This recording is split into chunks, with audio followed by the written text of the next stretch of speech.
सज धज निकले रूप सुंदरी, अरे नैनल जादू चलाए वो, लाइन लगाए छोकरा और बुढ़वा घलो मुस्काए।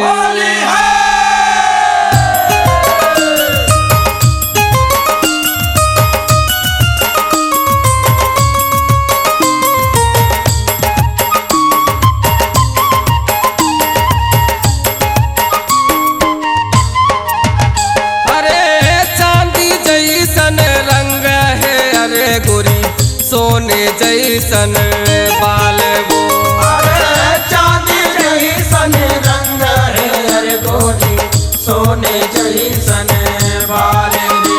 अरे चांदी जैसन रंग है, अरे गोरी सोने जैसन बाल वो, अरे चांदी जैसन रंग है, अरे गोरी सोने जैसन बाल रे।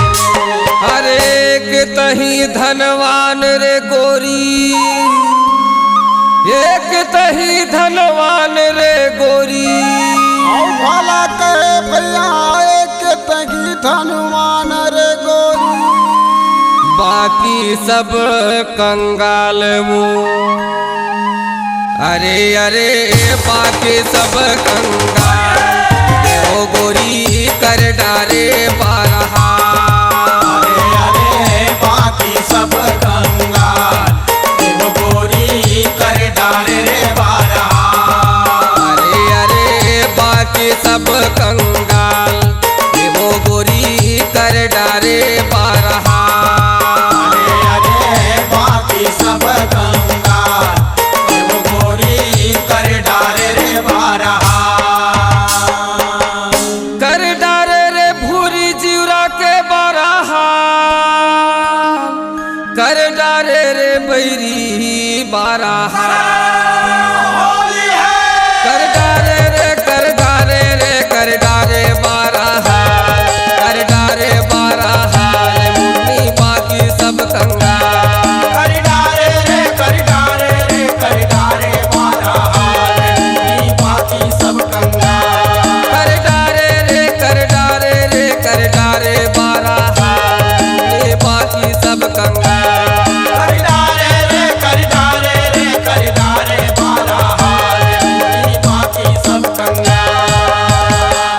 जिन रास्ता मारेंगे गोरी,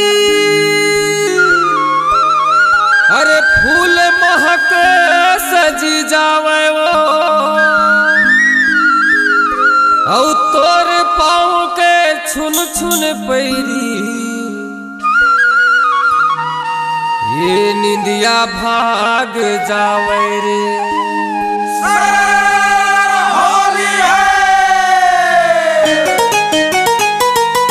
अरे जिन रास्ता मारेंगे गोरी, रेंगे गोरी रे रेंगे गोरी, ये फूल महक सज जावे वो, फूल महक सज जावे रे। ये तोरे पाँव के छुन छुन पैरी, छुन छुन पैरी रे छुन छुन पैरी, ये निंदिया भाग जावे रे, निंदिया भाग जावे रे। अरे देन तोला मिल जावे गोरी, देन तोला मिल जावे गोरी, अरे देन तोला मिल जावे गोरी, हो जावे माला माल रे। अरे पलट जौन पथराला छूले है गोरी, अरे अरे जौन पथराला छूले है गोरी, औ भला कहे भैया जौन पथराला छूले है गोरी, वो हीरा बन जा। अरे अरे हमरो डहर तैले